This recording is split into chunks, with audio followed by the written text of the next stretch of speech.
বিশ্বের অন্যতম ঐতিহাসিক স্থাপনা তাজমহলকে ঘিরে ভারতের নতুন শুরু হয়েছে আইনি বিতর্ক।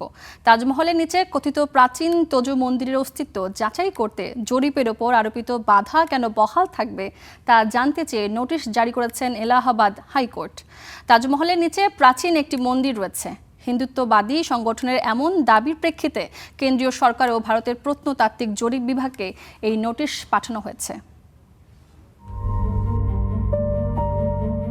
ভারতে মসজিদ সহ মুসলিম ঐতিহ্যবাহী বিভিন্ন স্থাপনা ঘিরে চলমান বিতর্কের মধ্যে এবার বিশ্বের সপ্তম আশ্চর্যের অন্যতম তাজমহলকে কেন্দ্র করে নতুন আলোচনা শুরু হয়েছে। তাজমহলের নিচে কোনো প্রাচীন মন্দিরের অস্তিত্ব রয়েছে কিনা এই দাবি তুলে বিষয়টি আদালতে নিয়েছে হিন্দুত্ববাদী একটি পক্ষ।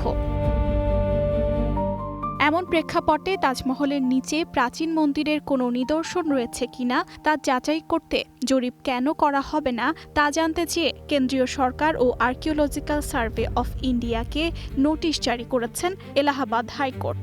যে কারণে ঐতিহাসিক এই স্মৃতিসৌধটিকে ঘিরে আইনি ও রাজনৈতিক বিতর্ক নতুন মাত্রা পেয়েছে। মামলার আবেদনকারী আইনজীবী হরিশঙ্কর জৈনের দাবি, তাজমহল মোগল সম্রাট শাহজাহানের নির্মিত স্মৃতিসৌধ নয়, বরং এটি মহাদেবের উদ্দেশ্যে নির্মিত প্রাচীন হিন্দু মন্দির তেজমহালয়া। পরবর্তীতে মোগল শাসকেরা এটি দখল করে রূপান্তর করেন বলেও দাবি করেন তিনি। আবেদনকারী পক্ষ তাজমহল প্রাঙ্গণে হিন্দুদের পূজার অনুমতি এবং আদালতের তত্ত্বাবধানে ছবি ও ভিডিও চিত্র ধারণের মাধ্যমে জরিপের আবেদন জানিয়েছিল। যদিও আগ্রার নিম্ন আদালত এর আগে পর্যাপ্ত নথিপত্রের অভাব দেখিয়ে একই ধরনের আবেদন খারিজ করে দেন।